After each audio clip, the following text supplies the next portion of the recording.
কে আসনা বলে এই পৃথিবী হলো উজালা,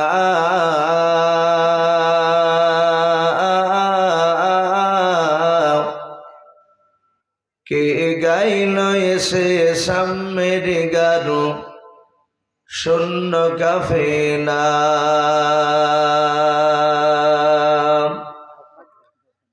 কে আসনা বলে এই পৃথিবী হলো উজালা,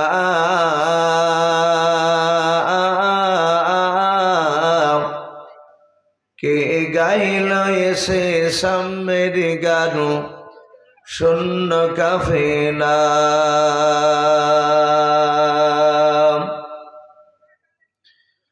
ওয়াসমে মাকি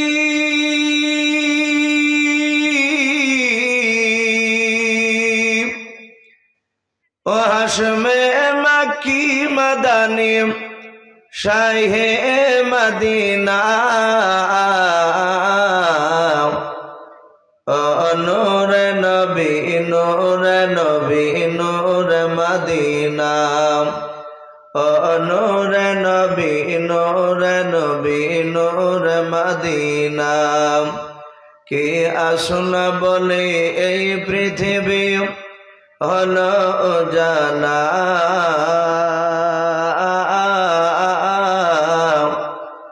কে গাইল এসে সাম্যের গানু শূন্য কাফেলা।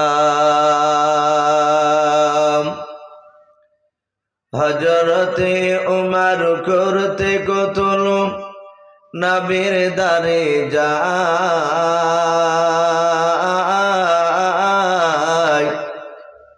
আর নুরানি তার চেহারা দেখে উমর ফিদা হয়ে যায়। হযরতে উমর করতে কতল নবীর দারে যায়,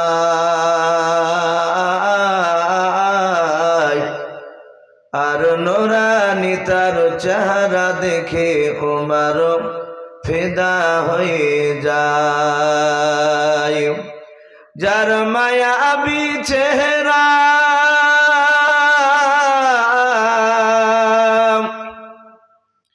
যার মায়াবী চেহারা দেখে উমর হয়ে যায় নবীর দিবানা,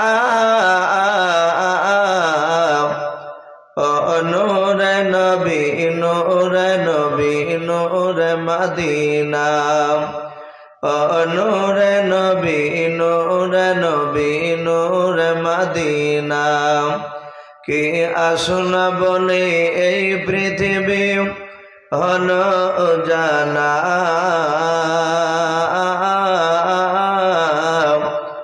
কে গাইল এসে সাম্যের গানু শূন্য কাফেলা।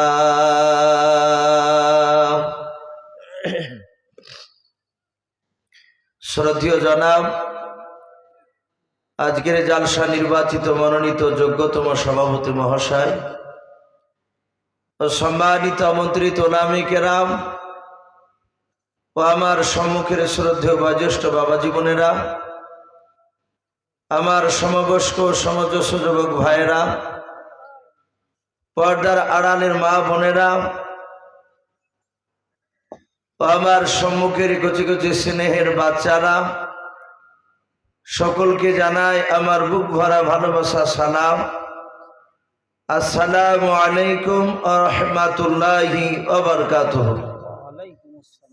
আলহামদুলিল্লাহ, সমস্ত প্রশংসা হামদ নাত সাধনা ভোজনা সে মহান রব্বুল আলামিনের জন্য, যে মহান রব্বুল আলামিন আমাদেরকে বড় ভালোবেসে রহম করে বিভিন্ন গুনার মজলিস থেকে বাছাই করে নিয়ে সে মহান রব্বুল আলামিন কাউকে মাগরিবের পর, কাউকে এশার পর থেকে নিয়ে এখনো পর্যন্ত মহান রব্বুল আলামিন তার রহমতের মজলিসে আমাদেরকে যে বসে রেখেছেন, এটা বাপ যে আমাদের বাহাদুরি নয়।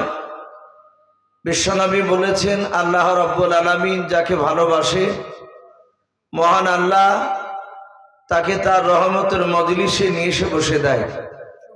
তাহলে আমরা এই মাহফিলে এসে বসতে পেরেছি, জানতে হবে এতে আল্লাহর করুণা আছে, রহমত আছে আমাদের।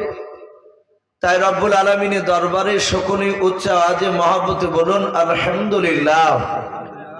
তারপরে পরে আপনার আমার নবী, যিনি ধর্মের গুরু, বিশ্ববরণ্য নেতা, নবী কুলের শিরোমণি, পয়গম্বরে আযম, যিনি সাইয়্যিদুল মুরসালিন ও খাতামান নবিয়্যিন, যিনি হাবিবে কিবরিয়া আশরাফুল আম্বিয়া, যিনি হায়াতুন নবী, জিন্দা নবী, জনাবে মুহাম্মদুর রাসূলুল্লাহ সাল্লাল্লাহু তাআলা আলাইহি ওয়াসাল্লামের উপরে অগণিত দুরূদ ও সালাম বর্ষিত হোক, অর্পিত হোক। সকল বলুন আল্লাহুম্মা আমিন। সম্মানিত ভাইরা, আমার বাবা জীবনেরা, আমি আপনাদের সম্মুখে কোরআনুল কারীম থেকে বেশ কয়েকটা আয়াত টুকরা পরিবেশন করেছি, তেলাওয়াত করেছি। তারপরে পরে বিশ্ব নবীজির পবিত্র জবান থেকে মাত্র আমি দুটো হাদিসের টুকরা পাঠ করেছি। ইনশাআল্লাহ কিছুক্ষণ মহান রব্বুল আলামিন রসুলের কথা আলোচনা করে ইনশাআল্লাহ আমার বক্তব্যতে টানব। ভাই, মজলিসে শ্রোতা যত থাকে তাকে তত বলতে তা ভালো লাগে। আপনাদের এলাকারই কেউ পরিচিত আমার পাশে বসে আছে ভাইজান মেকাল সাহেব, উনি তো বললেন যে সামনে শ্রোতা না থাকলে যত বড়ই বক্তা হোক না কেন তাকে বলতে ভালো লাগে না। আর সবচেয়ে বাবজে আমি খুশি হয়েছি, এখানে যারা বয়স্ক মানুষ, আশা করি তারা প্রায় মানুষই চিনেন আমাকে। আমি আপনাদের এই টাকার মাদ্রাসায় প্রথম ছাত্র, আর আমার জীবনের প্রথম নামাজ শিক্ষা আপনাদের এই মসজিদ থেকে শিখেছি ইনশাআল্লাহ। এখানে পরপর এই মসজিদে টালে ছিল একটা কাঁঠাল গাছ ছিল, এখনো দেখছি কাঁঠাল গাছে, এটা না ওই আগার কাঁঠাল গাছ কেটে ফেলাছে। তো দেখেছি এখানে বাবজি 2 বছর আমি তারাবি পড়াচ্ছি, অনেকের বাড়িতে বাবজি আমি খেয়েছি, বেশ কয়েকজনকে আমি চিনতে পারছি, বহুদিন আসা নাই। আলহামদুলিল্লাহ আপনাদের দোয়ায় আল্লাহ রাব্বুল আলামিন বেশ গোটা পশ্চিম বাংলার বাইরেও বিভিন্ন জায়গায় এই 2-4 কথা মহান রব্বুল আলামিন আমাকে আমার জবান দিয়ে রব্বুল আলামিন কথা বলে নিছে। আজকেও এসেছি, আপনারা যারা বসে আছেন প্রায় মানুষ আমাকে বলেছেন, যেমন বেগলু চাচা বারবার শুধু বলছে বাপজি একটু খাস করে দোয়া করো। আমার পাশে বসে আছেন, ইনিও মসজিদে এসে বলছেন যে বাবা আমার আব্বা তো খুব তোমার নাম করতো, একসঙ্গে বসে বেশ অনেক কয়েকদিন খাবার খেয়েছে, তো একটু দোয়া করো বাবা আমার আব্বার জন্য। খাস করে বাপজি এখানে আজকে জালসা যতটুকু আলোচনা আল্লাহ করাবে, শেষে আমরা আখিরি মোনাজাত নিয়ে বাড়ি যাব, বলুন ইনশাআল্লাহ। আমার বিশ্বনবী পবিত্র জবানে বলেছেন, আর দোয়াও মক্ষুল ইবাদা, দোয়া হচ্ছে সমস্ত ইবাদতের মাগাজ, বলুন আলহামদুলিল্লাহ। কিছু মনে করবেন না, এখন প্রতিটা জায়গাতে বাপজি অনেক রকমের মানুষ হয়ে গিয়েছে। এখন বহু মানুষ বাপজি মোনাজাতকে পছন্দ করে না। আমি দেখেছি যে ব্যক্তি বাপজি মোনাজাত করতে চায় না, বেশিরভাগ সে কোরআন শরীফও ভালো করে পড়তে জানে না, অথচ ডাইরেক্ট সে ইমাম সাহেবকে বলছে যে আপনি কিছু জানেন না। আমি অনুরোধ করব ভাই, যারা মোনাজাত করেন না, যারা মোনাজাত করে তাদের বিরুদ্ধে আপনি কথা বলেন না, আর যারা করে আমি তাদেরকেও বলবো, যারা করে না তাদেরকে আপনি আঘাত জন্য কথা বলতে পারবেন না। আমরা আল্লাহ রাব্বুল আলামিনের কাছে দোয়া চাই, আমরা দোয়া করি। আমরা সকলেই জানি সারা পৃথিবীর শ্রেষ্ঠ নবী জনাবে মুহাম্মদ রাসূলুল্লাহ সাল্লাল্লাহু তাআলা আলাইহি ওয়াসাল্লাম, এই বিশ্ব নবী আমাদের সকলে জানা আছে। নবী আমার দুনিয়ার বুকে টোটাল 63 বছর বেঁচে ছিলেন, বলুন আলহামদুলিল্লাহ। মাত্র 63 বছর। এই 63 বছরের জিন্দেগির মধ্যে বিশ্ব নবী আমার মৃত্যুর আগে, বিশ্ব নবী জীবনীতে পাওয়া যায় রসুল 13 দিন বাপজি আপনার মাথার যন্ত্রণায় কাতর হয়ে বিছানাগত হয়ে পড়েছিলেন। কজন বললাম ভাই? 13 দিন। এই 13 দিন বিশ্ব নবী আমার এক নাই দুই নাই রসুলের জীবনীতে লিখেছে, নবী জিন্দা অবস্থায় নবী আমার মসজিদে নববীতে ইমাম হয়ে সাহাবাদেরকে নামাজ পড়াতে পারেননি কত ওয়াক্তের মনে আছে ভাই আপনাদের কারো? নবী ক ওয়াক্তের ফরজ নামাজ ইমামতি করতে পারেননি। অনেকে হয়তো শুনেছেন, মনে নেই। বিশ্বনবী টোটাল মৃত্যুর আগে 17 ওয়াক্তের ফরজ নামাজের রাসূলুল্লাহ ইমামতি করতে পারেননি। যেমন ফজরের নামাজ 1 ওয়াক্ত, জোহর 2 ওয়াক্ত, আসর 3 ওয়াক্ত, এইভাবে নবী মৃত্যুর আগে টোটাল 17 ওয়াক্তের ফরজ নামাজের ইমামতি করতে পারেনি। এই 17 ওয়াক্তের নামাজের ইমামতি কে করেছিলেন? কেতাবে লিখেছে সারা পৃথিবীর শ্রেষ্ঠ রাসূলুল্লাহর বাপজি বন্ধু, খুব জানের সাথে, তিনার নাম হযরতে আবু বকর সিদ্দিক রাদিয়াল্লাহু তাআলা আনহু। আমরা সকলেই জানি যে রাসূলের বাড়ি বাপজি মসজিদে নববী থেকে আমার রহমতের নবীর বাড়ি আর মসজিদে নববীর একটাই দেওয়াল ছিল। যারা হাজিরা হজ করতে গিয়েছেন তারা আশা করে দেখেছে রাসূলের ঘরের দরজা খুললি মসজিদে নববীতে পা পড়ত। তো সেইখানে আমার বিশ্ব নবীর সাহাবায়ে কেরাম তারা নামাজের টাইমের দিকে লক্ষ্য করে তারা কাতার বেঁধে বসে যেতেন। একদম সামনেকার কাতার থেকে নিয়ে তারা কেউ কথা বলতেন না। সাহাবারা জানতেন বিশ্বনবী বলেছেন মসজিদে গিয়ে দুনিয়াদারি কথা বলা যাবে না। আজ আমাদের প্রায় মসজিদে বাপজি একটা স্বভাব দেখতে পাওয়া যাচ্ছে কিছু মানুষের, এবং যারা মুড়ল মাতাব্বর বেশি দেখা যাচ্ছে, অনেক ইমামকেও দেখতে পাওয়া যাচ্ছে। মসজিদে বাপজি আজান হলে জোহরে 1টায়, 1:30টায় কিংবা 25-এ জামাত হবে। দেখা গেল 10-এ এসে নামাজ 4 রাকাত সুন্নাত পড়ে মসজিদের বারান্দাতে বাপজি বসে ইমাম মুসল্লি গল্প শুরু হয়ে যায়। অনেক লোক মসজিদে গিয়ে নামাজ পড়তে গিয়ে তাদের কষ্ট হয়। এগুলো প্রায় মসজিদে বাপজি এই রোগ দেখতে পাওয়া যাচ্ছে। কিন্তু সাহাবারা এইভাবে বারান্দাতে গল্প করতেন না। তারা জানতেন বিশ্বনবী বলেছেন যে আগে গিয়ে নামাজে মসজিদে বসতে পারবে তার একটা উট দান করার সমান সব পেয়ে যাবে। বলুন আলহামদুলিল্লাহ।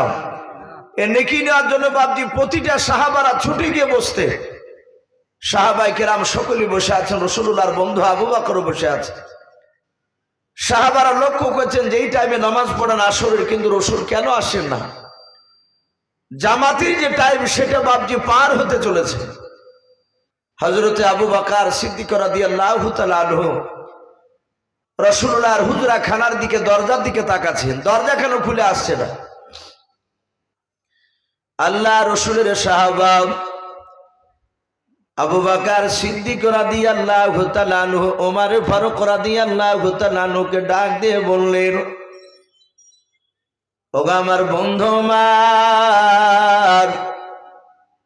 আমার বিশ্ব নবী কেন ঘর থেকে বেরোয় নাও? আল্লাহ রসুলের সাহাবারা মসজিদ নববীর বাপজি না বিশ্ব নবীজির ঘরের দরজার কাছে গিয়ে আল্লাহর নবীজির দরজার কাছে গিয়ে সালাম দিলেন, আসসালামু আলাইকা ইয়া রাসূলুল্লাহ ইয়া হাবিবাল্লাহ। আল্লাহর নবীজি সালামের বাপজি উত্তর আস্তে করে দিলেন। আল্লাহর নবী বলেন, ওরে সাহাবা তোমরা সবাই মিলে ঘরের ভিতরে প্রবেশ করো। আল্লাহর নবীজির বিবিগণকে বাপজি আড়ালে যেতে বলেন, পর্দায় চলে গেলেন। আমার বিশ্ব নবীজির বন্ধু আবু বকর ডাক দিয়ে বলেন, রাসূল আসরের নামাজের টাইম পার হতে চলল, হুজুর আপনি কেন নামাজ পড়াতে যাচ্ছেন না বলেন? আল্লাহর নবী বলেন, আবু বকর আমার মাথার যন্ত্রণা বেশি হয়েছে রে আবু বকর, আমি এখন জামাতে নামাজ পড়াতে পারবো না। হযরত উসমান গনি রাদিয়াল্লাহু তাআলা আনহু ডাক দিয়ে বলেন, হুজুর আপনি যেতে পারবেন না? বলেন না। আমার আবু বকর ওমর বলছেন, আমি আবু বকরের চেহারার দিকে দেখলাম, আবু বকর সিদ্দিক রাদিয়াল্লাহু তাআলা আনহুর 2 চোখের কোনা দিয়ে পানি ঝরতেছে। আমার আবু বকর বিশ্বনবীর সবচেয়ে দামি সাহাবা। আবু বকর বুঝতে পেরেছেন আল্লাহর নবী বলেছেন আমি আসরের নামাজের ইমামতি করতে পারবো না। হযরত আবু বকর হাউমা করে কান্না করতে লাগলেন। ওমর ডাক দিয়ে বলছেন, আবু বকর তুমি কেন কান্না করেছো বলো? আবু বকর বলেন, ভাই ওমর আমার মনে হয় বিশ্ব নবী আর কোনোদিন ইমাম হতে পারবেন না। আবু বকর বুঝতে পেরেছেন। আল্লাহর নবীজির সাহাবা ওমর ডাক দিয়ে বলেন, হুজুর কে ইমামতি করবে, একটু ইমামের নামটা বলে দেন। নবী আমার বিছানায় শুয়ে শুয়ে আল্লাহর নবী বলেন, আবু বকর আসরের নামাজের ইমামতি করবে। হযরত ওমর বিশ্ব নবীর কাছে হাত দোকানা জোড় করে বলেন, হুজুর বেয়াদবি হলে মাফ করবেন। ও নবীজি, দেখেছি হযরত আবু বকরের দিলটা খুবই নরম। ওগো নবী আমার, আবু বকর যদি ইমাম হয়ে দাঁড়িয়ে যায় সেজদায় গিয়ে হয়তো বেহুশ হয়ে যেতে পারে। অন্যান্য সাহাবা রাসূলের বাপজি আপন জামাই হযরত আলী মুর্তজা রাদিয়াল্লাহু তাআলা আনহু আস্তি করে বললেন, হুজুর আপনি দয়া করে আবু বকরকে হুকুম না দিয়ে আপনি হযরত ওমরকে অনুমতি দেন। বিশ্বনবী বলে, না আলী, আজকে আসর নামাজের ইমামতি হযরতে আবু বকরই করবেন। এভাবে রাসূল 3 বার বললেন। আবু বকর নামাজ পড়ালেন। আমার বিশ্বনবী রহমতের নবী দরুদ নবী আমার কিতাবে লিখেছে, এক না দুই না, বিশ্ব নবী ঠিক ইন্তেকাল করার 3 দিন আগে নবী দুনিয়ার বুক থেকে বিদায় নিয়ে চলে যাবে। হাজার হাজার সাহাবাই কেরাম সকলে রাসূলকে গোল করে ঘেরাও করে নিয়ে বসে আছে। আমার দরুদি নবী বিশ্ব নবী ডাক দিয়ে বলেন, আলী আর ওমর দুজনাই তোমরা দাঁড়িয়ে যাও। হযরত আলী মুর্তজা রাদিয়াল্লাহু তাআলা আনহু, হযরত ওমর ফারুক রাদিয়াল্লাহু তাআলা আনহু তিনিও দাঁড়িয়ে গেলেন। রাসূলের বাম পাশে বসা ছিলেন। দাঁড়িয়ে নবীজির হাতখানা ধরে বলছেন, ফেদা কাবি অম্মি ইয়া রাসূলুল্লাহ, ওগো নবী আপনার পদতলে আমার পিতামাতা বিসর্জন হোক। বলুন, এই যে আমি এখানে আপনার সামনে দাঁড়িয়ে, আপনি কেন আমাকে দাঁড়াতে বলেন একটু বলুন। আমার বিশ্ব নবী বলেন, ওমর আমি মনে হয় পৃথিবীর বুকে বেশি দিন বেঁচে থাকবো না। ওরে ওমর, আমার শরীরে যে জামাটা আজকে দেখতে পাচ্ছ? বলে, হ্যাঁ। আল্লাহ রাসূল যে জামাটা বাপজি ব্যবহার করতে, আমরা অনেকে এখানে ওলামায়ে কেরাম আছি জানি, অনেকে জেনারেল শিক্ষিত ভাই হাদিস হয়তো যারা পড়াশোনা করেন তারাও জানে, নবী যে জামাটা ব্যবহার করতেন বেশিরভাগ সেই জামাটা ছিল গোল জামা, ফাড়া নয়, গোল জামা। ওটাকে বাপজি জুব্বা বলা হয়। কিন্তু বর্তমান এক শ্রেণীর বাপজি আলেম, আমি নাম করব না, আপনাদের এলাকাতেও বাপজি আসে, তারা বেশিরভাগ পাথর সাপড়ি যাওয়ার বাপজি তারা সমর্থ করে। তারাও বলে যে আমরা জুব্বা পরি, রাসূলুল্লাহ জুব্বা পরতো। কিন্তু তাদের জুব্বাগুলো দেখে একটু আলাদা মনে হয়, গোল, কিন্তু বাপজি দেখা যাবে লাভ ছাপানো থাকে, হয় পিঠে না হলে বাপজি হাতে। তা আল্লাহ রাসূল বাপজি ওই লাভ ছাপানো জুব্বা ব্যবহার করতেন না, কিন্তু জুব্বা গোল জামা ব্যবহার করতে। হ্যাঁ, তাই বলে কি ফাড়া জামা কাটা জামা জায়েজ নাই? নবী কাটা জামাও মাঝে মাঝে পড়তেন, কিন্তু বেশিরভাগ রাসূলুল্লাহ গোল জামা ব্যবহার করতেন। তো নবী বলেন, ওমর আমি ইন্তেকাল করার পরে আজকে যে জুব্বাটা জামাটা আমার দেখতে পাচ্ছ শরীরে, এই জুব্বাটা আবার ইন্তেকাল করার পর তোমার কাছে আমানত স্বরূপ রাখবা। বলুন আলহামদুলিল্লাহ। হযরত ওমর ফারুক রাদিয়াল্লাহু তাআলা আনহু তিনি বিরাট আনন্দিত যে আমার বিশ্ব নবীজির জুব্বা আমি পেয়েছি। সাহাবারা রাসূলুল্লাহর পা থেকে মাথা পর্যন্ত তারা নিজ চোখে দেখেছিলেন। হাদিসে এসেছে নবীর পা থেকে মাথা পর্যন্ত গোটা শরীরখানা বরকতময় ছিল। বলুন আলহামদুলিল্লাহ। সাহাবারা বলেন, আমরা রাসূলুল্লাহকে দেখতাম নবীজি শরীর থেকে ঘাম বের হতো তো মুখ তার দানা ঝরতো, তাই মনে হতো। সাহাবারা অনেক সময় শিশিতে আপনার ভরে রাখতো ঘামকে, আতরের মতো বাপজি ব্যবহার করত। আল্লাহ রাসূলের এত বরকত গোটা শরীরখানা। সাহাবারা বলছেন এক যুগ ধরে ময়দানে গিয়েছে, আমাদের চামড়ার মুশুকে পানি নেই। নবীকে বললাম, হুজুর ওই মরুভূমির ময়দানে কোথাও পানি পেলাম না। বিশ্বনবী বলেন, পানি পেলে না? বলে না। বলে তোমাদের কষ্ট হচ্ছে বুঝি? বলে হুজুর আমাদের খুব কষ্ট হচ্ছে, আমরা চরম পিপাসিত অবস্থায় আছি। আল্লাহ রাসূল এভাবে হাতখানা এভাবে শাট করলেন, শাট করে বলুন, সাহাবারা এসো, আমি তোমাদের ওসব আমার এই হাতের ভিতর থেকে পানি বেরোবে, সে পানি তোমরা নিয়ে পান করবা। আল্লাহ রসুল এইভাবে চামড়ার মুশুকের উপর হাত দিলে সাহাবারা বলছেন খোদার কসম করে বলে আমরা দেখলাম নবীজির 2 আঙ্গুলের ফাঁক দিয়ে ঝরঝর করে পানি ঝরতে লাগলো। বলুন আলহামদুলিল্লাহ। ওনারা বলেন যে আমরা ওই পানি ব্যবহার করলাম, এত বরকতময়, এত সুস্বাদু পানি, এর পূর্বে আমরা ওই ধরনের অত সুন্দর পানি আর পান করি নাই। বলুন আলহামদুলিল্লাহ। তো নবী আমার পুরা বরকতময় সেই নবীর জুব্বা হযরত ওমর, তিনাকে রাসূলুল্লাহ বলেন এই জুব্বাটা তুমি আমার কাছে রাখবা। আমরা আরো জীবনী পড়েছি রাসূলুল্লাহর বাপজি অর্ধাঙ্গিনী বিবি খাদিজাতুল কুবরা রাদিয়াল্লাহু তাআলা আনহা, ওনার জীবনী আপনারা অনেকে শুনেছেন, যার ব্যাপারে বলা হয়েছে বিশ্ব মহান রব্বুল আলামিন এই খাদিজাতুল কুবরাকে আল্লাহ রব্বুল আলামিন জিবরিলের মারফতে সালাম পাঠিয়েছিলেন। বলুন আলহামদুলিল্লাহ। যেই মেয়েটাকে বাপজি স্বয়ং আল্লাহ সালাম পাঠায়, সেই মেয়েটা জাহান্নামে যেতে পারে? কথা বলে। এবং নবী আমার দুনিয়ার বুকে 10 জন বাপজি আপনার নারী আর পুরুষকে মিলে রাসূল জিন্দা অবস্থায় 10 জন নারী আর পুরুষের নাম রাসূলুল্লাহ জান্নাতের খুশখবরি শুনিয়ে দিয়েছিলেন। তার মধ্যে খাদিজাতুল কুবরা উনি একজন। কিতাবে লিখেছে খাদিজাতুল কুবরা সামান্য এক টুকরা ছিটের জন্য বাপজি রাসূলুল্লাহর কাছে কেঁদেছিলেন। ওনার জীবনীতে এসেছে নবী আমার রজব মাসে বাপজি মেরাজ থেকে ফিরে আসার পরে, যেমন আপনাদের মসজিদ রাসূলুল্লাহর মক্কার মসজিদে হিজরত করার আগেই রাসূলুল্লাহ মেরাজে গিয়েছিলেন। কে বলেছেন 49 বছর বয়স নবীজি, কে বলেছেন না 51 বছর বয়সে নবী আমার ওই মেরাজে গিয়েছিলেন।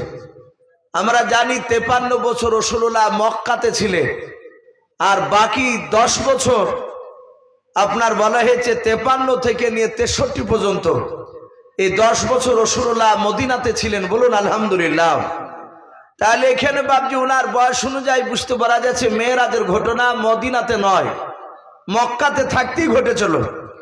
তো নবী আমার মেরাজ থেকে ফিরে এসে সাহাবাদের সামনে সকালবেলা বয়ান করেছিলেন। সাহাবাদের কাছ থেকে আলোচনা করে রাসূলুল্লাহ সুজা তার বিবি অর্ধাঙ্গিনী খাদিজাতুল কুবরার কাছে গেলেন। যে খাদিজাকে ডাক দিয়ে বলেন, খাদিজা শোনো। খাদিজা ছুটে আসেন, বলো হুজুর বলুন। বলে আমি গত রাত্রিতে আমি আরশে আজিমে গিয়েছিলাম আল্লাহর সাথে দেখা করতে। আমি ওখানে যাওয়ার পর আমি জান্নাত জাহান্নাম সব দেখে এসেছি।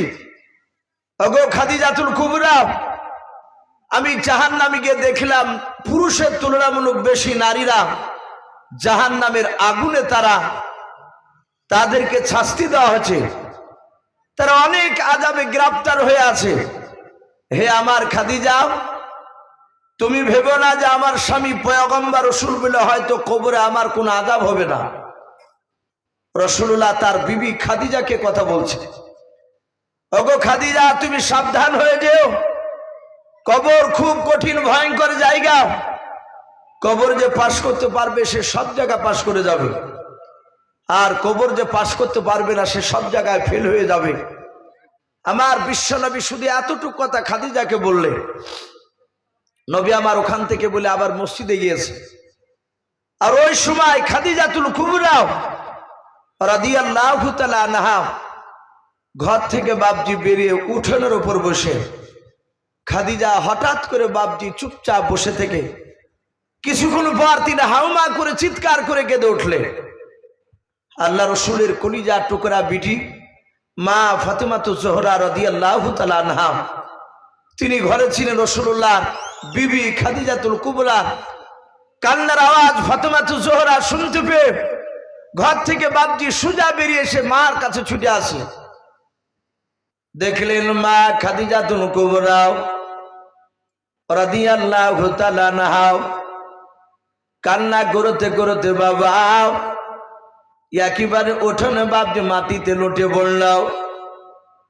হযরতে ফাতেমাতুজ জোহরা রাদিয়াল্লাহু তাআলা আনহা বিশ্ব নবীজির বাপজি আপনার কলিজার টুকরা পিঠে ছুটে এসে বলে, মা তোমার কি হলো? তুমি কাঁদতে কাঁদতে কেন মাটিতে লুটে পড়লে বলো? আল্লাহর নবীর বিটি বলেন আমি কয়েকবার মা বলে ডাকলাম, দেখলাম আমার মার গলার আওয়াজটা বাপজি নিস্তব্ধ হয়ে গেল, একেবারে বন্ধ হয়ে গেল, আর কোনো সারা শব্দ নাই। আল্লাহর নবীর বিটি বলেন আমি মার মুখের দিকে তাকে দেখলাম, মুখ দিয়ে বাপজি আপনার ফেফড়া উঠতে লাগলো, একেবারে যায় যা অবস্থায় মনে হয় আমার মার পৃথিবীর বুকে বেঁচে থাকবে না। আল্লাহর নবীজির দরদি নবী জনাবে মোহাম্মদ রাসূলুল্লাহ সাল্লাল্লাহু তাআলা আলাইহি ওয়াসাল্লামের বেটি ফাতেমা সোজা মার কাছ থেকে বাপজি দৌড়ে মসজিদে চলে গেলেন। ফাতেমা জানতেন কলমার দাঁত না দিতে গেলে আমার আব্বা অযথা কোনো বাজার বাপজি বসে আড্ডা ঠুকতেন না, মসজিদে বাপজি বেশি বেশি করে সময় কাটাতেন। আল্লাহ রসুলের বিটি সোজা মসজিদে আসার পর আল্লাহর নবীর বিটি বাপজি মসজিদে বাপজি দরজায় পা দিয়েও উনি সালাম দিলেন এবং মসজিদের দরজায় ঢোকার যে আমরা অনেকে দোয়া জানি আল্লাহুম্মা আফতাহনি আবওয়াবা রহমাতিকা বলে বাপজি ডান পাটা নিয়ে প্রবেশ করে বাবা মসজিদের দরজা থেকে নিজের আব্বাকে ডেকে বলেন ওগো আব্বা তাড়াতাড়ি আপনি নামাজটা সমাপ্ত করান। আল্লাহর নবীজির বাপজি কানে ফাতেমা জোহরার কান্নার আওয়াজ চলে গিয়েছে। আল্লাহর দরদে নবী আমার তাড়াতাড়ি বাপজি ডান দিকে বাম দিকে সালাম ফিরলেন। আমার বিশ্ব নবী ডান দিকে বাম দিকে সালাম ফিরার পর হযরত ফাতেমাকে ডাক দিয়ে বলে ফাতেমা রে কি ব্যাপার তুমি আমাকে ডাকলে কেন বলো? বলে আব্বা আমার মনে হয় এখন আর মা বেঁচে নাই, আপনি তাড়াতাড়ি চলুন। আমি মাকে দেখলাম আগিনাতে কান্না করতে করতে উঠোনে কান্না করতে করতে মা বেহুশে মাটিতে পড়ে গিয়েছে গো আব্বা। আমি কয়েকবার মা মা করে ডাকলাম, মা আমার ডাকে সাড়া দেয় না। আল্লাহর নবী দরদি নবী আমার সোজা দৌড়ে চলে গেলেন। যার পর বিশ্ব নবীজি ঠান্ডা পানি নিয়ে এসে বরকতের হাত দিয়া খাদিজার চেহারাতে ছিটা মারলেন। খাদিজার ঘুমটা নয় বাপজি জ্ঞান থেকে যখন আপনার জ্ঞান ফিরল, যখন আপনার হুঁশ ফিরল খাদিজার, আল্লাহর নবী বলেন খাদিজা তোমার কি হয়েছে তুমি তাড়াতাড়ি বলো। খাদিজা তুন কুবরা রাদিয়াল্লাহু তাআলা আনহা ডাক দিয়ে বলছেন ওগো প্রাণের স্বামী আমার কিছু হয় নাই। আল্লাহর নবী বলেন খাদিজা তুমি কান্না করো না, তাড়াতাড়ি বলো তোমার কি হয়েছে বলো। হযরত খাদিজা বিশ্ব নবীর হাত দুখানা জোড়ে ধরে আল্লাহর নবীর কাছে বাপজি আরো হাওমা করে কেঁদে উঠলেন। আল্লাহর নবী বলেন খাদিজা তুমি কান্না করো না, আমি পয়গম্বর রাসূল চলে এসেছি। বলো বলো খাদিজা তোমার কি হয়েছে, কেন কাঁদতে কাঁদতে বেহুশ হয়েছিল বলো। খাদিজাতুল কুবরা রাদিয়াল্লাহু তাআলা আনহা ডাক দিয়ে বলছেন নবী ওই কবরে চিন্তা করতে করতে আমি বেহুশ হয়ে গিয়েছিলাম। আল্লাহর নবী বলেন খাদিজা কেন তুমি চিন্তা করেছিলে তাড়াতাড়ি বলো। খাদিজা ডাক দিয়ে বলো হুজুর আমার আপনার আগে যদি ইন্তেকাল হয়ে যায় কি করবেন আপনি বলেন। আমার বিশ্ব নবী বলেন ওরে খাদিজা শুনে নাও, আমার আগে যে তোমার ইন্তেকাল হবে এটা আমি জানি না, আমি বলতে পারবো না। ওরে খাদিজা তোমার আগে আমারও ইন্তেকাল হয়ে যেতে পারে। খাদিজাতুল কুবরা ডাক দিয়ে বলো হুজুর যদি আপনার আগে যদি আমার ইন্তেকাল হয়ে যায় আপনি কি করবেন বলেন। আল্লাহর নবীজি বলেন খাদিজা অন্য অন্য মেয়েদেরকে যেভাবে দাফন করা হয় খাদিজা ওইভাবে তোমাকেও দাফন করে দেব। আল্লাহ রসুলের বিবি ডাক দিয়ে খাদিজা বলে রসুল আপনার জীবদ্দশায় আমার কিছু হয়ে গেলে আপনি ছুটে এসে আমার পাশে দাঁড়ান। ওগো আল্লাহর নবী যে আপনার আগে যদি আমার ইন্তেকাল হয়ে যায় আপনি যে আমাকে দাফন করবেন বলে হ্যাঁ নবীকে কবরের আপনার মুখ থেকে শুনেছে। আল্লাহর নবীকে ডাক দিয়ে খাদিজা বলো হুজুর আপনি বলেছেন মানুষকে কবরে দাফন করার উপায় এক প্রথম নাম্বার যে একজন ফেরেশতা আসবে তার নাম হাদিসে পাওয়া যায় হযরত রুম্মান আলাইহিস সালাম।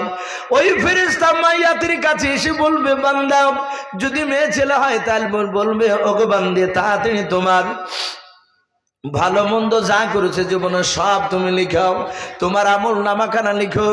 খাদিজা কাঁদতে কাঁদতে বলল, হুজুর আপনার মুখে শুনেছি ওই ফেরেশতা যখন মাইয়াতকে বলবে, মাইয়াত ডাক দিয়ে বলবে, ওগো আল্লাহর ফেরেশতা শুনে নাও, আমি লিখতে পারবো না, আমার কাছে কলম নাই, আমার কাছে কাগজ নাই।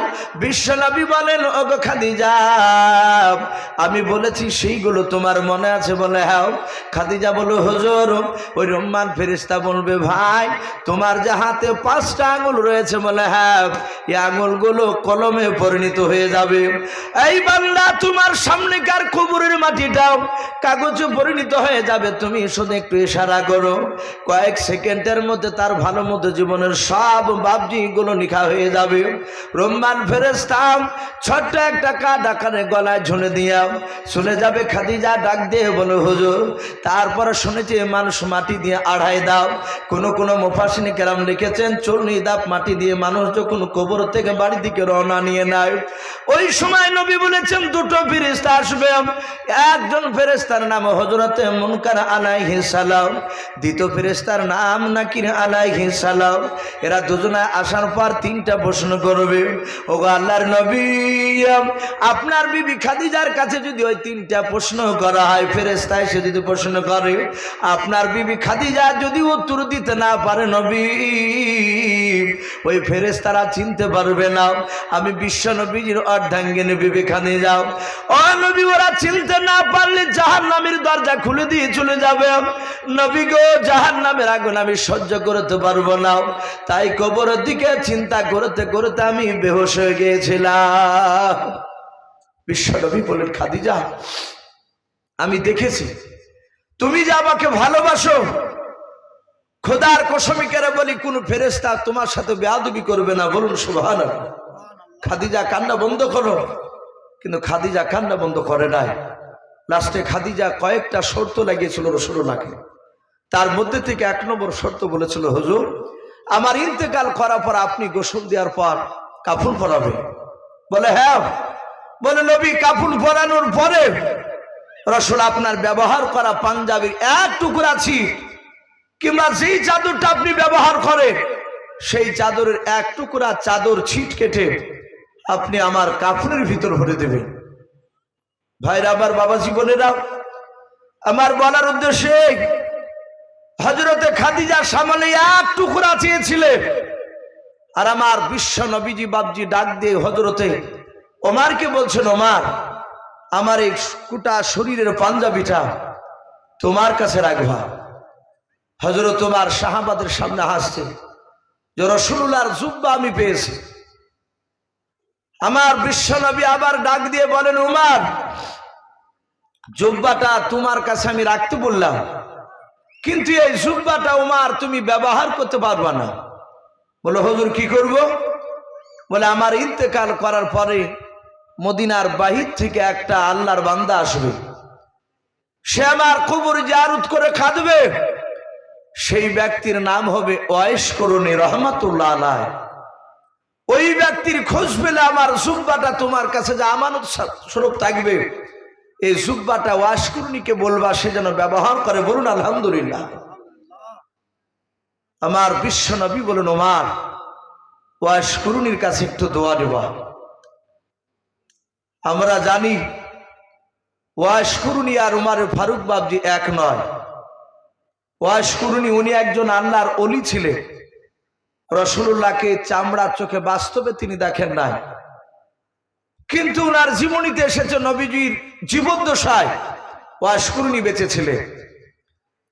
তাহলে ওয়াইস করুনি বাবজি রাসূলুল্লাহর সাহাবার উমরের কাছ থেকে জুব্বা পাচ্ছে কেন? উলামায়ে কেরাম লিখেছেন ওয়াইস করুনি তার বাপ মার খিদমত করার কারণে আল্লাহ তার মাকাম মর্যাদা এত উঁচু করে দিয়েছে যে রাসূলুল্লাহর জুব্বার ইশারা পেয়েছে। বলুন আলহামদুলিল্লাহ। এত বাপ মাকে খিদমত করেছিলেন, আজ তো খিদমত করাতে আস্তে আস্তে বাপজি সন্তানের পক্ষে বাপের জন্য একেবারে হারামের কাছাকাছি হয়ে যাচ্ছে। অনেক যারা টাকা পয়সাওয়ালা লোক তারা তো বাপ মার খিদমত থেকে একেবারে বঞ্চিত হয়ে যাচ্ছে।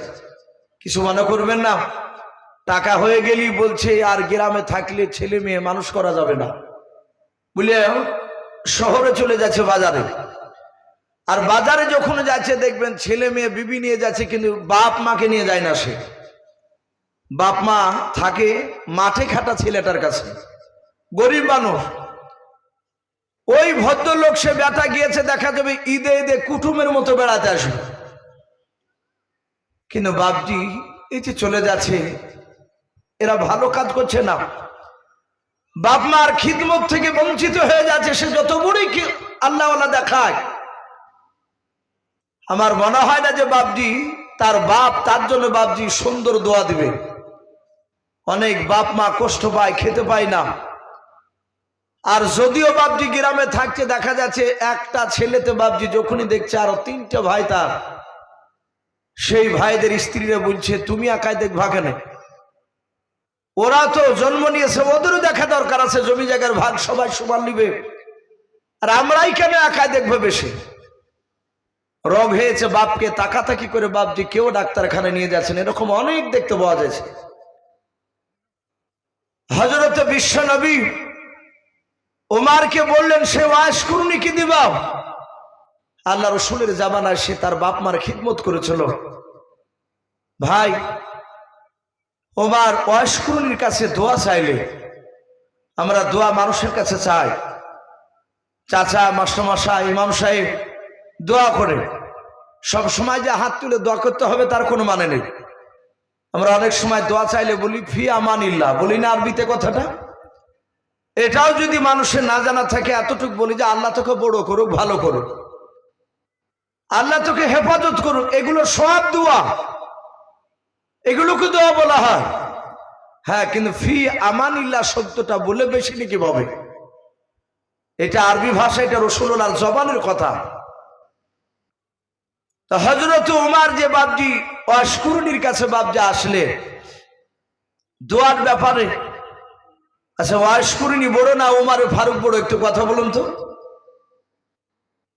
অনেকে চিন্তা পড়ে গেছে, ওয়াশ কুরনির মতো বাপজি হাজার হাজার ওয়াশ কুরনি একদিকে যদি হয়, ওমরের সমতুল্য হবে না। বলুন আলহামদুলিল্লাহ। ওমর এত বড় দামি সাহাবা, আমার বিশ্বনবী বলে যে আমার পরে আর নবী রসুল আসবে না। আল্লাহ কোরআনে রসুলকে পাঠিয়ে দিয়ে বলেছেন খাতামান নবিয়্যিন, আমি নবুয়তের দরজায় তালা মেরে দিয়েছি, কিয়ামত পর্যন্ত আর নবী আসবে না। কিন্তু নবী বলেছেন আমার পরে যদি আল্লাহ কাউকে নবী রসুল করে দিতে পাঠাতে, নবী বলছেন আমার সাহাবার মধ্যে থেকে হযরত ওমর তিনি নবী রসুল হওয়ার যোগ্য ছিলেন। বলুন আলহামদুলিল্লাহ। আমার বিশ্ব নবী ওমরের নাম করলে, আচ্ছা বলেন ওমরের চেয়ে কি আবু বকর দামি সাহাবা ছিলেন না? হাজার হাজার গুণ বাপজি দামি ছিলেন, অথচ কিন্তু বাপজি আবু বকরের নামটা বলেন নাই, নাম বলেছেন ওমরের। কেন বলেন? বিশ্বনবী বলেন আমি ওমরের মধ্যে আমি নবুয়তি মেজাজ দেখেছিলাম। বলুন আলহামদুলিল্লাহ। যেই মেজাজটা আমি আবু বকরের মধ্যে দেখি নাই। ভাইরা আমার, বাবা জীবনেরা, হযরত ওমর ফারুক রাদিয়াল্লাহু তাআলা আনহুর মধ্যে নবুয়তি মেজাজ, অনেক কথা বাপজি এসেছে, কেতাবে লিখেছে হযরত ওমর অর্ধেকটা পৃথিবীর একাই বাদশা ছিলেন। বলুন আলহামদুলিল্লাহ। গোটা পৃথিবীর মধ্যে অর্ধেকটা পৃথিবীর বাদশা। এ ওমর যেদিন বাপজি বাদশাহী পেলে, মসজিদে নববীতে বাপজি সেখানে দাঁড়িয়ে শপথ গ্রহণ করেছিলেন। মসজিদে নববীতে সেই সময় আরবের পার্লামেন্ট ছিল, সেই জায়গায় দাঁড়িয়ে ওমর ডাক দিয়ে বলেছিলেন বন্ধুরা, আজ তোমাদের দোয়ায় আল্লাহ রাব্বুল আলামিন আমাকে এই জায়গায় বসিয়েছে, আমি তোমাদের বাদশাহ। শুনে নাও, দেশ চালাতে গিয়ে যদি ওমরের ভুল হয়ে যায়, তাহলে ওমরের হাতখানা ধরে, কলারখানা ধরে ওমরকে বলবা যে বাদশাহ নামদার, এটা আপনার ভুল হয়েছে। যদি ওমর সংশোধন করে নেয় তাহলে আলহামদুলিল্লাহ, ভুল যদি সংশোধন করে নেয়, আর যদি ওমর ভুলটা সংশোধন না করে, তাহলে ওমরের গলায় ধাক্কা দিয়ে এই মসনাদ থেকে নামিয়ে দেবা, বাদশাহী থেকে নামিয়ে দেবা।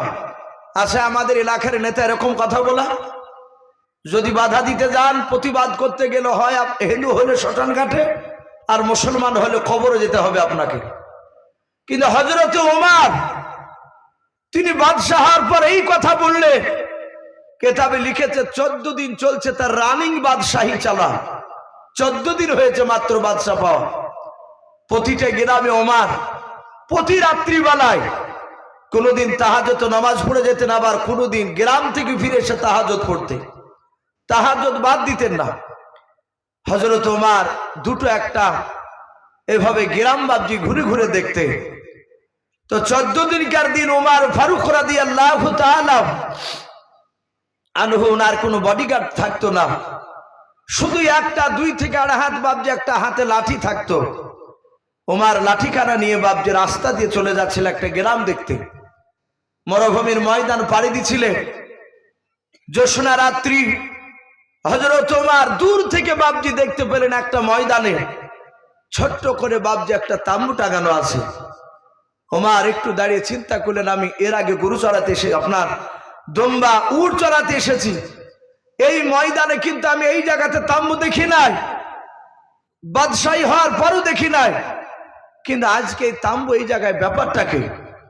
ওমর লাঠিখানা হাতে করে না আরো গুটু গুটু পায়ে হেঁটে গেলে, যত কাছে যাচ্ছেন দেখছেন বাবজি একেবারে কাছাকাছি গিয়ে একটা লোক 3টে পাথরকে উঁচু করে একটা কাঠ ভরে দিয়ে বারবার ফু দিয়ে আগুন ধরানোর চেষ্টা করছে, কিন্তু কাঠটা আগুন ধরছে না, শুধু ধোঁয়া আছে, ধোঁয়া বের হচ্ছে। অপর একটা হাড়ি দেওয়া আছে পাথরের উপরে। ওমর আরেকটু কাছে গিয়ে দেখলে ওই রান্না করছে যে লোকটা, তার পাশে মরুভূমির বালিতে বাবজি পাটি পাড়া নাই, বস্তা পাড়া নাই, মরুভূমির বালিতে ধুলোতে 3টে বাচ্চা ছিল এইভাবে গালে হাত দিয়ে তারা ঘুমিয়ে আছে। ওমর তাকে দেখলেন, কাছে গিয়ে তাদের 2 চোখের কোনা দিয়ে চোখের পানি পড়েছে, দাগ বইয়া বসে আছে। ওমর লোকটার কাছে গিয়ে বলছেন, ভাই এখানে তো তাম্বু ছিল না।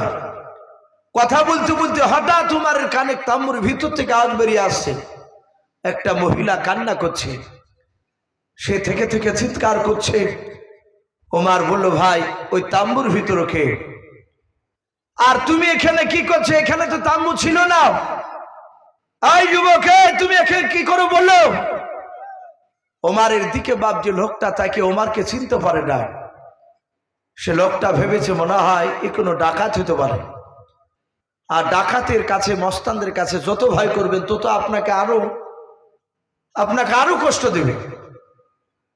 ওমর ফারুককে বলছেন, ওই লোকটা ডাকতে বলছে, এই আমি যেই হই না কেন, যা তুমি যেখানে যাচ্ছ সেখানে চলে যাও। ওমরকে যত বাবজি গরম করছে, ওমর তত নরম হচ্ছে। বলুন আলহামদুলিল্লাহ। ইমানদারদের সবচেয়ে বড় স্বভাব হচ্ছে নরম হওয়া, কিন্তু যখন তারা অন্যায় দেখবে তখন বাবজি তারা রেগে যাবে। হযরত ওমর তিনি এত মেজাজি ছিলেন, অথচ ওমর মেজাজ শেখানো হয় না। ওমর জীবনীতে এসেছে মানুষ ওমরের ভয়ে মদ খাওয়া বন্ধ করে দিয়েছিল। এমনকি একটা যুবক রাত্রিবেলায় মদের বোতল নিয়ে যাচ্ছিল, লুকিয়ে যাচ্ছিল, কিন্তু ওমরের সামনে পড়ে গিয়েছে। ওমর যুবকটাকে ডাক দিয়ে বলে, এই যুবক, আমি মদের বোতল, মদ খেতে বারণ করি নাই, এটা রাসূলুল্লাহ নিষেধ করেছেন, খাওয়া যাবে না, তোমার বোতলে কি? যুবকটা ওমরের ভয়ে আল্লাহর কাছে শতহাত তওবা করে বলেছিল, আল্লাহ উমার হাত থেকে আজকের মতো বাঁচায়, আর জিন্দেগিতে মদ খাবো না। ওমরের সামনে যুবকটা মিথ্যে করে বললে, ভয়ে থরথর করে কাঁপতে কাঁপতে, এটা মদ নয় হুজুর, এটা দুধের বোতল। আল্লাহ রাব্বুল আলামিন ওমরের যে ভয় ছিল তার ভিতরে মদের বোতলটা দুধে পরিণত করে দিয়েছিলেন। বলুন আলহামদুলিল্লাহ। এত ভয় করতো উমারকে, আর সেই উমার বাপজি নরম হয়ে লোকটাকে বলছে, ভাই কি ব্যাপার বলো, এই বাচ্চাগুলো মাটিতে শুয়ে আছে কেন? লোকটা দেখলো এতগুলো যখন গেল না, লোকটা ডাক দিয়ে বলেছিল, ভাই তোমাকে আমি চিনি না, কিন্তু আজ থেকে নিয়ে 14 দিন হজের জন্য আমাদের দেশের একজন বাদশা হয়েছে, তার নাম হচ্ছে উমার। ওমর মনে মনে চিন্তা করলেন আমাকে চিনতে পারে নাই। হযরত ওমর বাপজি তো কোনো চিনা দেয় নাই। ওই লোকটাকে ডাক দিয়ে বলে ওমর তোমার কি করেছে বলো, কেন ওমরের ওপর তোমার এত রাগ? ডাক দিয়ে বলো ভাই আমাদের দেশের অনেক মানুষরা ওমরকে ভালো বলে, আমি ওমরকে ভালো বলি নাই। বলে কেন?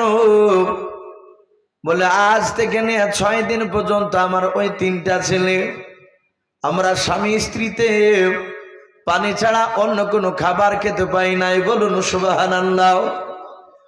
হযরত ওমর বাপজি চোখ দিয়ে ঝরঝর করে পানি ঝরে। ওমর মনে মনে চিন্তা করেছেন আল্লাহ শুধু তোমার এ বান্দা কিয়ামতের ময়দানে যেদিন কোটি কোটি মানুষের সমাগম হবে, সেই দিন যদি একটিবার যদি বলে দেয় আল্লাহ তোমার ওমর আমাদেরকে যে বাদশা বানিয়েছিল, ওমর জনগণের হক আদায় করতে পারে নাই, আমার খোঁজ নাই নাই, এতটুকু কথা বললে ওমর বলছেন আমি জান্নাত যেতে পারবো না, জাহান্নামে চলে যেতে হবে। হযরত ওমর বললেন ভাই শুনে নাও, ওমর বাদশাহ হয়তো তোমাদের কাছে অন্য দেশ খোঁজ করতে গিয়ে তোমাদের দিকে খোঁজ নিতে পারে নাই। বলে ভাই আমার 6 দিন ধরে ছেলেরা খেতে পায় নাই। ছেলেরা ডাক দিয়ে বলে আব্বা আপনি আমাদেরকে নিয়ে চলুন ওমরের দরবারে, বাদশার দরবারে, আমরা ক্ষুধার্ত অবস্থা আছে, আপনাকে নিয়ে যখন বাদশার কাছে খাবার চাইব আব্বা আমাদেরকে দেখে বাদশার একটু রহম হবে। ও ভাই আমি তোমাকে চিনি না, শুনে নাও। আমার বিবি যে কান্না করেছে তাম্বুর ভিতর থেকে, বলে হ্যাঁ আমার বেবের পেটে বাচ্চা রয়েছে। আমার বিবি সন্তানের কান্না দেখে থাকতে না পেরে বলল ওগো প্রাণের স্বামী শুনে নাও, আমি সন্তানের জন্য আমি সব কিছু করতে পারবো। আমার ছেলেরা তোমার সাথে হেঁটে যাবে, আমি তার জন্ম দক্ষিণে মা বাড়িতে বসে থাকবো, এটা হতে পারে না। ও প্রাণের স্বামী আমিও যাব আপনাদের সঙ্গে। ও ভাই আস্তে আস্তে এখানে সন্ধ্যা লেগে গেল, তাম্বু টাঙিয়েছি, হঠাৎ করে বিবির প্রসব বেদনা শুরু হয়েছে, বিবির পেটে ব্যথা শুরু হয়েছে, বাচ্চা হবে। ভাই এখানে একটা নারীর দরকার, কিন্তু নারী তো দ্বিতীয় কেউ নাই আমার বিবি ছাড়াও। আর এই সন্তানরা বারবার বলে আব্বা খাবার খেতে দাও, আর ক্ষুধার তাড়নায় থাকতে পারি নাই।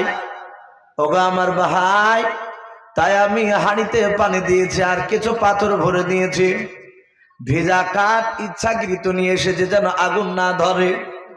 আমি বারবার ফু দিচ্ছি আর ধোঁয়া উঠছে। ছেলেরা তাকে থাকতে থাকতে থাকতে তারা নিদ্রায় চলে গেল। ওগো ভাই ঘুম থেকে উঠে আবার খোদা তাড়নায় কান্না করবে। তাই বাদশাহ ওমর যদি খোঁজ নিত তাহলে আমাদের ছেলেগুলো কষ্ট পেত না। ওমর ভালো লোক নাই। ওমর বলো ভাই রে ওমর সত্যি অন্যায় করেছে, শুনে নাও ভাই, আমি যদি তোমার কোনো উপকার করতে পারে একটু চেষ্টা করে দেখে। বলো ভাই বাদশাহ তো উপকার করতে পারে না, তুমি আবার করবা, বলে চেষ্টা করে দেখে। হযরত তোমার তাড়াহুড়া করে বাপজি চলে আসলেন। আসার পর তার প্রাণের বিবি ডাক দিয়ে বলো স্বামী গো আপনার চেহারা এত চিন্তিত কেন দেখা যায় বলুন? হযরত ওমর সারা পৃথিবীর মধ্যে অর্ধেকটা পৃথিবীর বাপজি একাই বাদশাহ।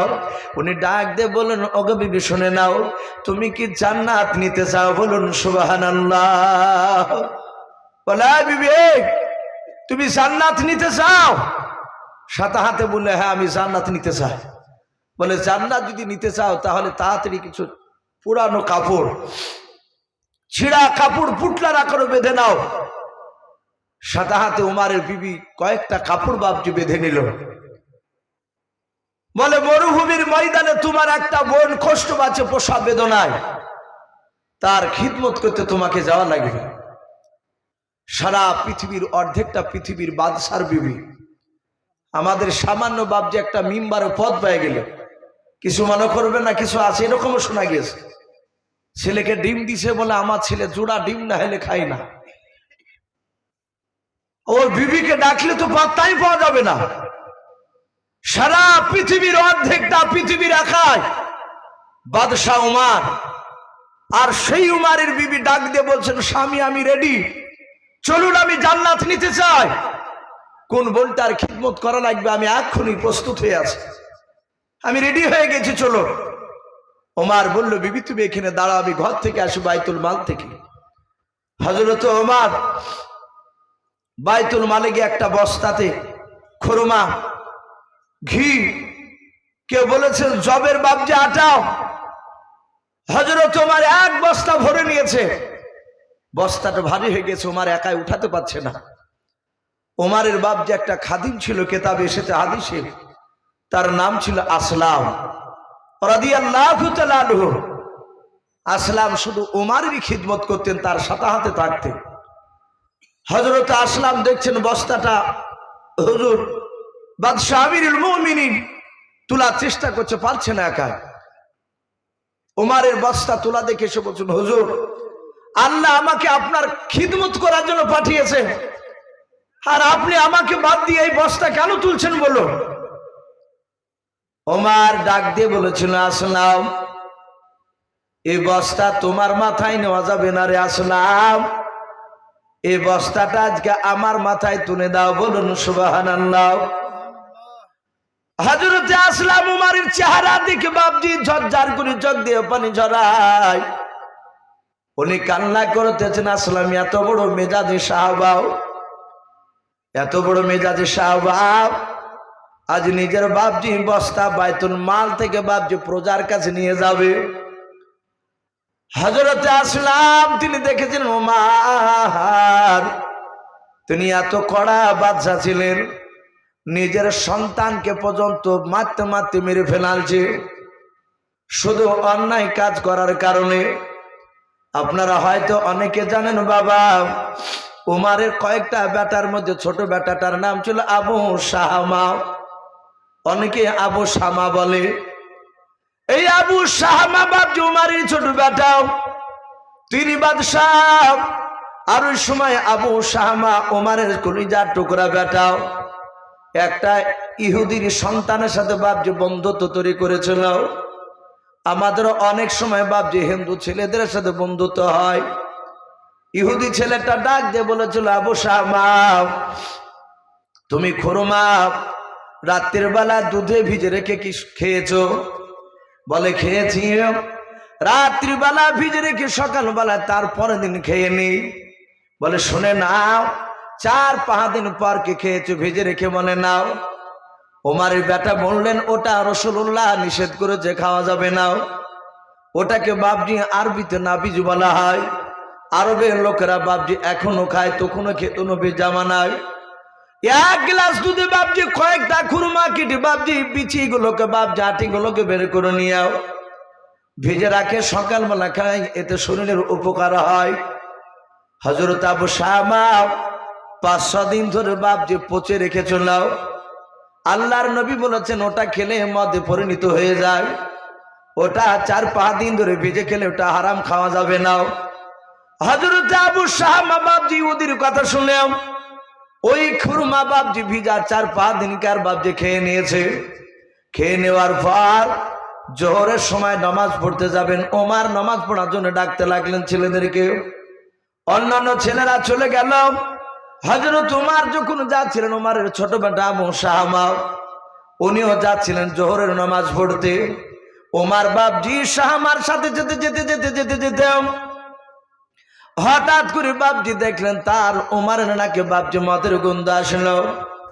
ওমর বলেন, বেটা দাঁড়িয়ে যাও, হঠাৎ করে কেন এখানে মদের গন্ধ পাওয়া যায়? আবু শামা বলেন, আব্বা মদ তো আমি খাই নাই। বলে, এই বেটা তুমি আর আমি ছাড়া তৃতীয় মানুষ এখানে কেউ নাই।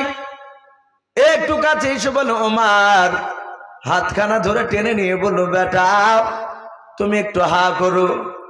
যাহাতে হা করেছেন, পেটের ভিতর থেকে বাপজি ওই খাজুর বাপজি খুরমা যে ভেজে রেখেছিল পচাও, ওখান থেকে মদের বাপজি গন্ধ বেরিয়ে আসে। ওমর সঙ্গে সঙ্গে বাপজি কলার খানাকে বাপজি ধরে ফেললাও। ডাক দে বলে, আবু শামা তুমি নাবিজ খাও নাই, তুমি মদ খেয়েছো। বলে হুজুর মদ খাই নাই, কিন্তু ওটা নাবিজও নাই, খুরমা 4-5 দিন ধরে ভেজে লুকে রেখে খেয়েছে আজকে। ওমর বলল ভাই বাবা তুমি কেন অন্যায় করেছো? রাসূলুল্লাহ নিষেধ করেছে, শুনে নাও, এ খাওয়া যাবে না রে বেটাও। হযরত উমরের কলিজা টুকরা বেটা আবু শামাকে কলার খানা ধরে টানতে টানতে টানতে নিয়ে গিয়ে মসজিদে নববীর বাপ যে আপনার খুঁটিতে বেঁধে দিল। বলুন সুবহানাল্লাহ। হাজার হাজার লোক গেছে নামাজ পড়তে, ওরা জানতেন যে এই খুঁটিয়াতে যে বাধা থাকবে তার বড় ধরনের বিচার হবে। ছোটখাটো সে অন্যায় করে নাই। বাদশাহ ওমর নামাজ পড়ে বললেন সকলে বসে যাও। অনেক লম্বা ঘটনা আছে। হযরত ওমর নিজে হাতে কলিজা টুকরা বেটাকে চাবুক মারতে মারতে মেরে ফেলালছিলেন। কোরআন সুন্নাতের দিকে বিচার করেছিলেন। সেই ওমরের বাপজি এই মেজাজ দেখছেন তিনি নরম, একাই বস্তাটা তোলার চেষ্টা করছে।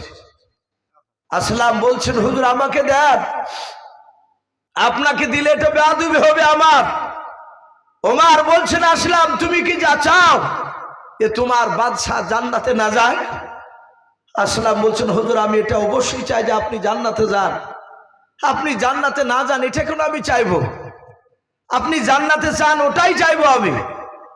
বলে ওটাই যদি চাও তাহলে এই বস্তা আজ আমার মাথায় দিয়ে দাও, এবং তুমি আমার সঙ্গে যেতে পারবে না আজকে, আমরা স্বামী স্ত্রীতে দুজনায় যাব।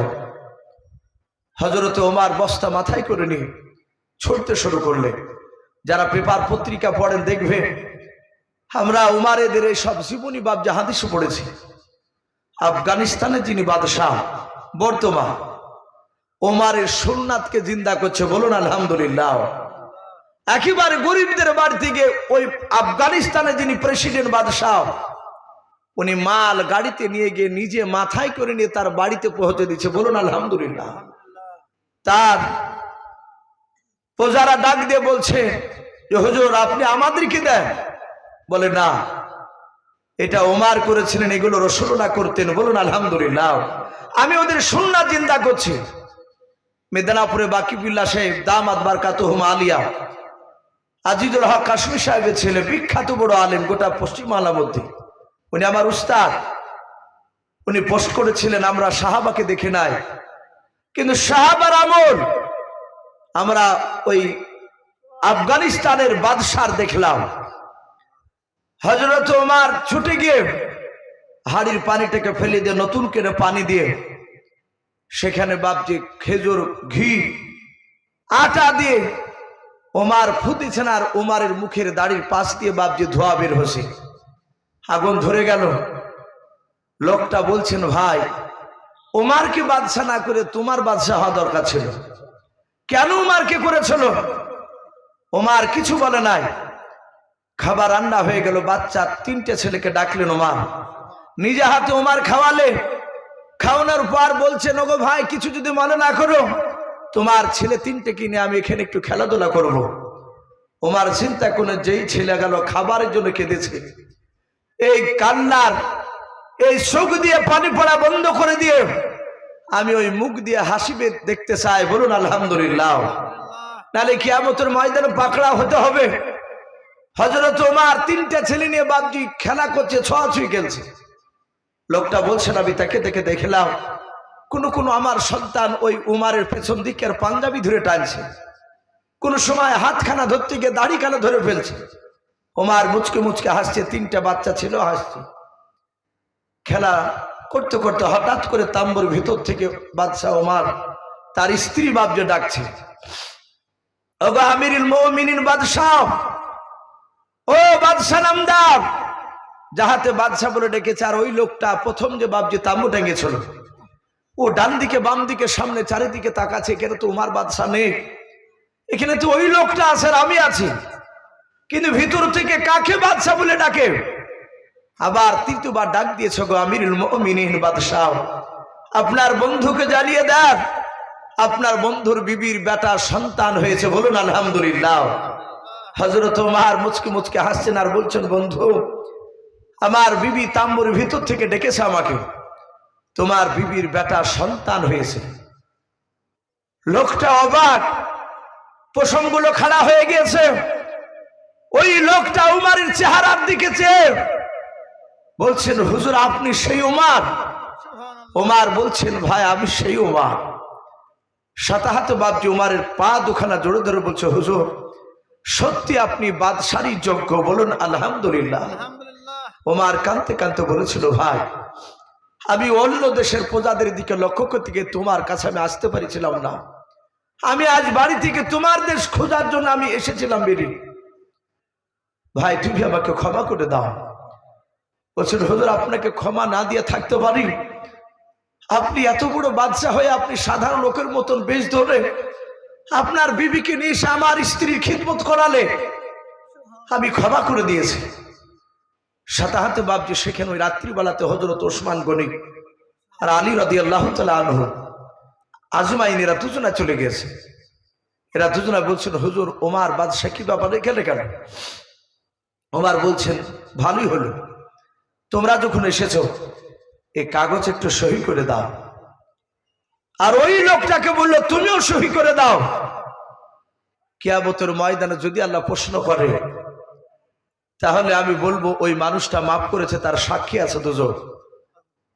তোমরা বিশ্বনবীজির দুজন জামাই, তোমরা সাক্ষী দিলে আশা করি আল্লাহ হয়তো আমাকে মাফ করে দিবে, বলুন আলহামদুলিল্লাহ।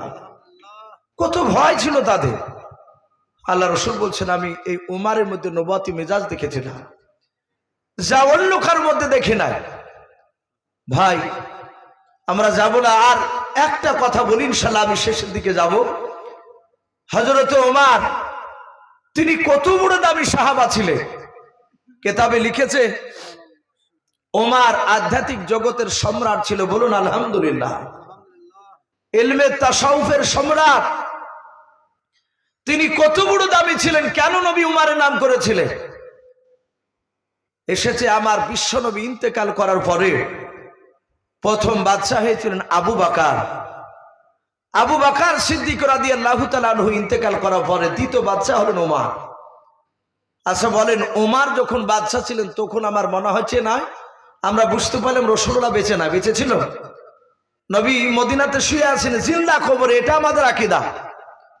নবী কবরে পচে সরে যায়নি।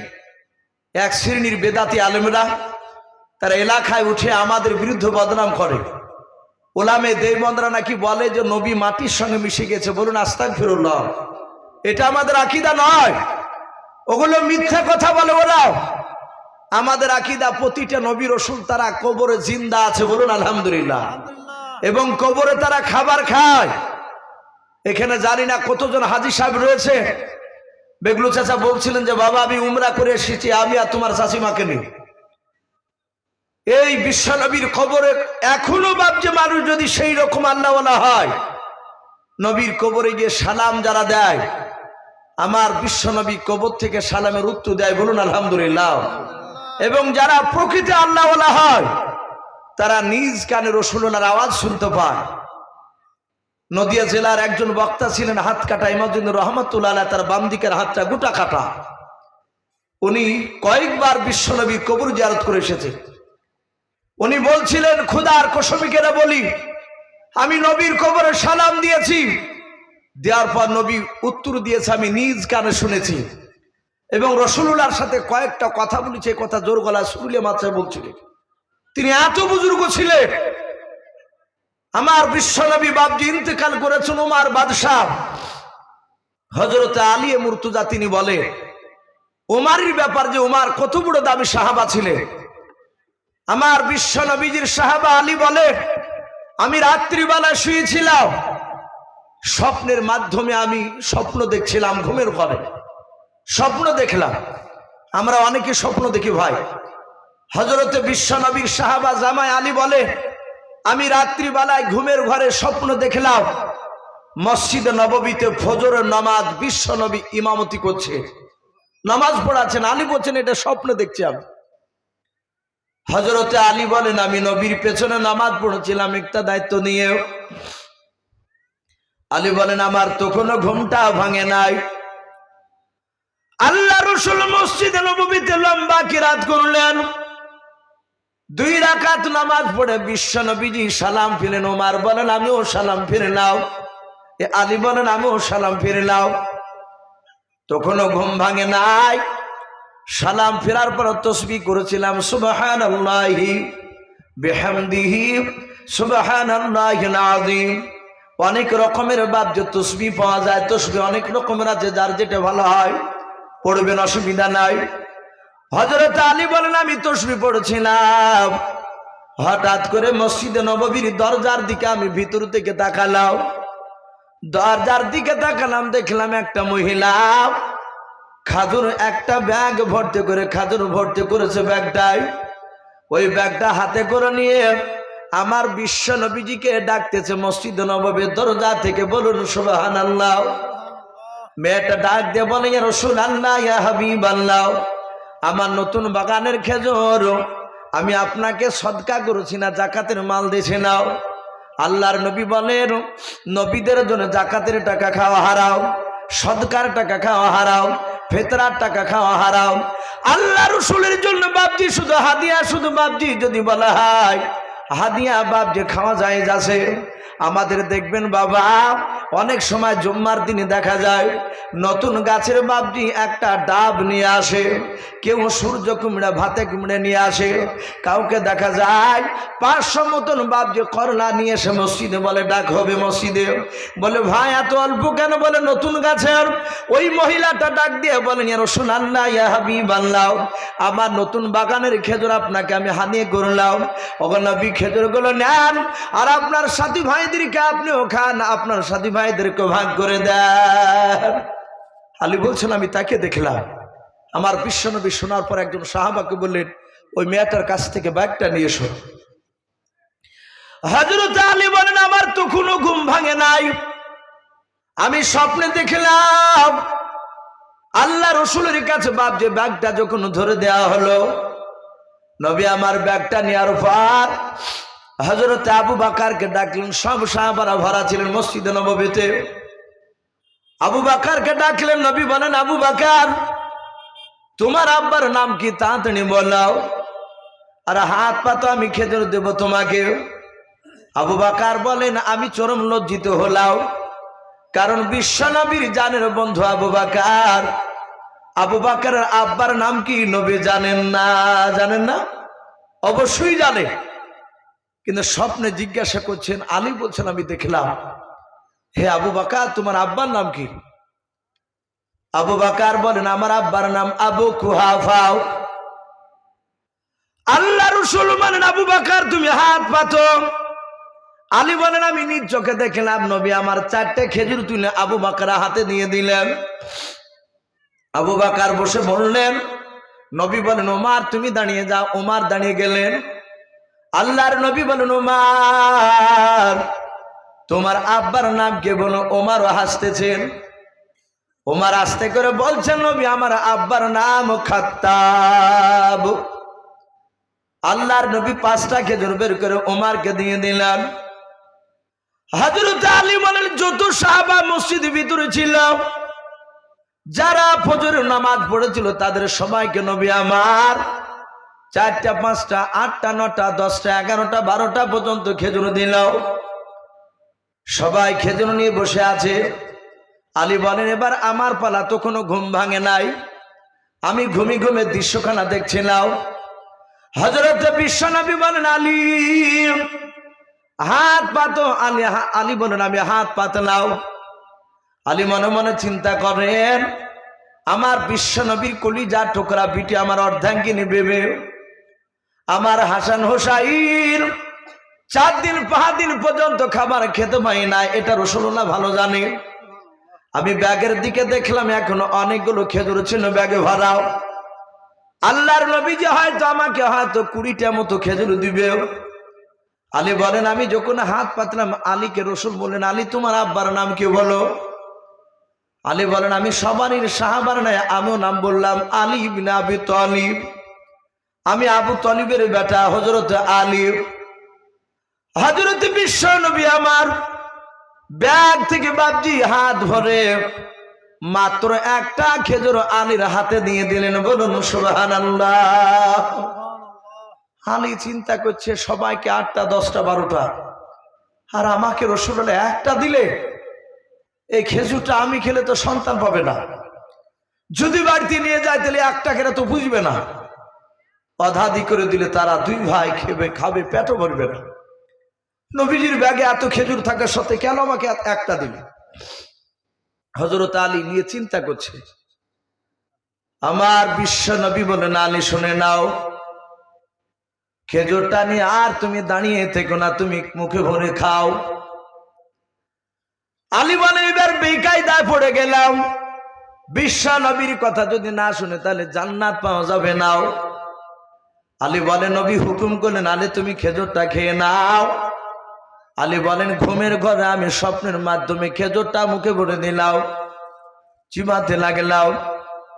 হঠাৎ করে দেখলাম বাস্তবে ফজরের বাবা মসজিদে নববী থেকে বাপ যে আওয়াজ বেরিয়ে আসছে আজানের, আসসালাতু খায়রুম মিনান নাওম। এবার অরিজিনাল আজান হয়েছে, এতক্ষণ স্বপ্ন দেখছিল। হযরত আলী বলেন, আজখানে এসে কানে ধাক্কা লাগলো, আমার ঘুমটা ভেঙে গেল। ঘুম ভাঙার পর আমি খোদার কসম কেনে বলি, আলী বলেন, নবীজির স্বপ্নে খাজুর দেওয়াটা সকালবেলায় ঘুম ভাঙার পর দেখলাম মুখের ভিতরে তাজা আঠি ভরা। বলুন সুবহানাল্লাহ। স্বপ্নে খেজুর দিয়েছে, ঘুম ভাঙার পর দেখছে আঠি ভরা মুখে। আলী বলেন, আঠিটাকে নিয়ে আমি ঘরে যত্ন করে রেখে দিলাম। রেখে দিয়ে আমি তাড়াতাড়ি ওযু করে 2 রাকাত নামাজ বাড়িতে সুন্নাত পড়লাম। সাহাবাদের আমল ছিল বেশিরভাগ সুন্নাত নফল নামাজ বাড়িতে পড়তে, ফরজ নামাজ মসজিদে গিয়ে পড়তে। আমাদের এলাকায় লোক তো জানে না, যদি ফরজ নামাজ পড়ে 4-5 দিন চলে যান বাড়ি, তো অমনি চায়ের দোকানে যে বলবে যে ও সুন্নাত কিছু পড়ে না, ও বাইরে বাড়ি চলে যায়। কিন্তু জানে না যে বাড়িতে পড়লে নেকি বেশি। রাসূলুল্লাহর সাহাবারা ওটা পড়তে, ওটা সাহাবাদের সুন্নাত। আমার বিশ্বনবীর সাহাবা আলী বলেন, আমি নামাজ পড়ে আমি সোজা দৌড়েছি জামাত ধরার জন্য ফজরে মসজিদে নববীতে। আলী বলছেন, মসজিদে গিয়ে দেখলাম ওমর তিনি বাস্তবে ইমাম হয়ে নামাজ পড়াচ্ছেন। বলুন আলহামদুলিল্লাহ। স্বপ্নে কে পড়াছিলেন? রাসূলুল্লাহ। আর বাস্তবে গিয়ে উমর বলেন, আমি দেখলাম উমর নামাজ পড়াচ্ছে। আলী বলেন, আমি তার পেছনে ইক্তাদি দিয়ে নামাজ পড়তে দাঁড়িয়ে গেলাম। উমর ডান দিকে বাম দিকে সালাম ফিরলেন, আমিও ফিরলাম, তাসবিহ করতে লাগলাম। উমর বলে, আমি মসজিদে নববীর দিকে তাকালাম, দরজার দিকে। হযরত উমর বলেন, আমি আশ্চর্য হয়ে গেলাম, রাত্রিবেলা যা দেখেছি কিন্তু বাবা মানুষ পরিবর্তন, কিন্তু জিনিসগুলো ঠিক আছে। ওমর বলে, দেখলাম সকালবেলা আর একটা মেয়েকে খেজুরের ব্যাগ নিয়ে ওমরকে ডাকতেছে, রাত্রিবেলা আর একটা মহিলা নবীকে ডাকতেছিল। ওই মেয়েটা ডাক দিয়ে বলে, আমিরুল মুমিনিন উমর বাদশাহ, আমার নতুন বাগানের খেজুর আপনাকে হাদিয়া করেছে, আপনি খাবেন, আপনার সাথী ভাইদেরকে ভাগ করে দেন, তারাও খাবে। আলী বলেন, দেখলাম ওমর একজন সাহাবাকে দিয়ে নিয়ে আসলেন। ওই খেজুরগুলো একেবারে রাসূলুল্লাহ যেভাবে ভাগ করেছিল হুবাহু বাবা ওইভাবে ওমর তিনি ভাগ করতে লাগলেন। হযরতে আলী বলেন, এবার আমার কাছে পানি পড়েছে। ওমর বলেন, আলী কাছে এসো। আলী বলেন, আমি হাতটা বাড়িয়েছি আর মনে মনে চিন্তা করলাম, আমার বিশ্ব নবী যদি আমাকে একটা খেজুর দিয়েছিল, নবীকে লজ্জায় বলতে পারি নাই, কিন্তু উমর যদি একটা খেজুর দেয় আমি উমরের কাছে লজ্জা করব না, কারণ উমর আমার বন্ধু।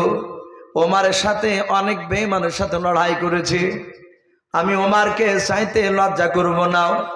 একটা দিনে আমি আরো অনেকগুলো খেজুর চেয়ে নিব। যাতে হাত বানিয়েছে।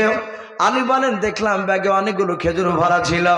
আমার বিশ্বনবীর সাহাবা উমর ব্যাগ থেকে মাত্র একটা খেজুর তুলে বাবা আলীর হাতে দিয়ে দিলেন। বলুন সুবহানাল্লাহ।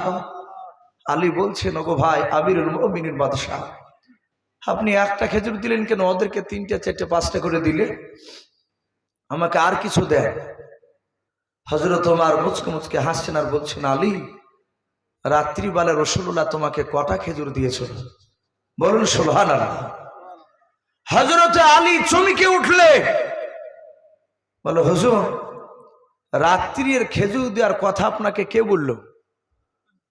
ওমর বলছেন, আলী তুমি বলো, রাসূলুল্লাহ একটা দেয় নাই? বলে, ঘুমের ঘরে স্বপ্নে একটা দিয়েছিল রাসূল। ওমর বললেন, তোমাকে রাসূল দুটো দেয়নি, আমি দুটো দিতে পারবো না। হযরত আলী অবাক, স্বপ্ন দেখার পর কাউকে বলি না, শুধু নামাজ পড়তে যাদের। এগুলোকে বলা হয়েছে ইলমে তাসাউফের সম্রাট। বিশ্বনবী বলেন, আমার ওমর ইলমে তাসাউফের সম্রাট ছিল। হযরত আলীর স্বপ্নের কথা ওমরকে আল্লাহ জানিয়ে দিয়েছিলেন। বলুন আলহামদুলিল্লাহ। এ ছিল ওমর।